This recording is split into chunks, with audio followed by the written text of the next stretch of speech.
Et c'était il y a 11 ans, en juin 2010, des pluies torrentielles s'abattaient sur le Var. Draguignan et ses alentours étaient alors sous les eaux. 25 personnes avaient même perdu la vie dans ces inondations. L'histoire semble se répéter sur la Côte d'Azur, touchée depuis par de nombreux drames. Retour sur les principales inondations de ces dernières années avec Olivier Orsini.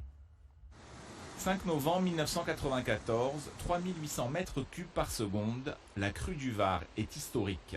Aux portes de Nice, l'autoroute est bloquée, l'aéroport est paralysé. 3 mois plus tard, l'État tirera les leçons de cet épisode avec la création des PPRI, plan de prévention des risques inondations.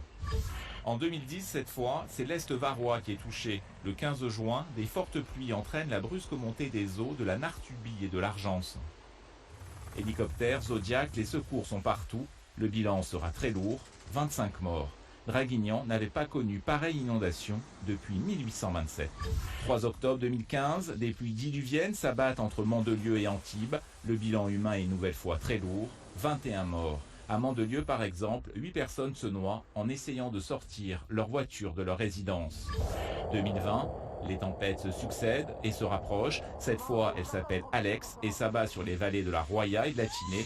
Et un nouveau bilan, matériel et humain, dramatique. 10 morts, 8 disparus et plus d'1 milliard d'euros de dégâts. Et pour prévenir ces drames, les meilleurs spécialistes mondiaux sont réunis en ce moment à Sophia Antipolis pour le 6e congrès d'hydrologie et d'inondation. Ces scientifiques espèrent que leurs modélisations et leurs recommandations seront prises en compte par les pouvoirs publics. Reportage Véronique Varin, Éric Jacquet. 180 participants de 35 nationalités pour notamment éviter les catastrophes causées par l'eau.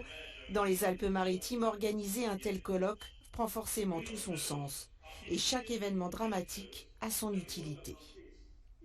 Malheureusement, les événements historiques, comme on peut connaître le département, sont des choses qui nous servent pour calibrer des modèles, pour essayer de voir ce qu'on a pu analyser bien ou mal, et ainsi prendre nous aussi des leçons sur ces choses-là.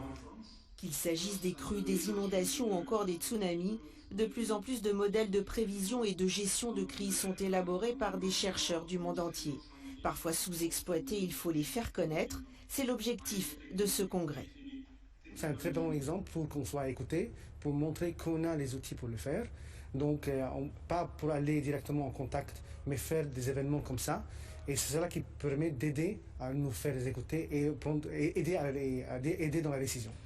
Diffuser, ces outils d'aide par exemple à l'aménagement, sont-ils pour autant utilisés par les pouvoirs publics et les collectivités locales ? On arrive progressivement à revoir les politiques de construction, les politiques d'aménagement. Et si tout le monde, et je pense que c'est la tendance actuelle qui existe depuis 15 à 20 ans, de ce travail collaboratif, on arrivera à des solutions qui seront à la fois beaucoup plus résilientes et qui répondront aux souhaits de la population. Jusqu'à vendredi, il sera aussi question de préservation de la ressource tout en tenant compte de ses utilisations multiples et du changement climatique.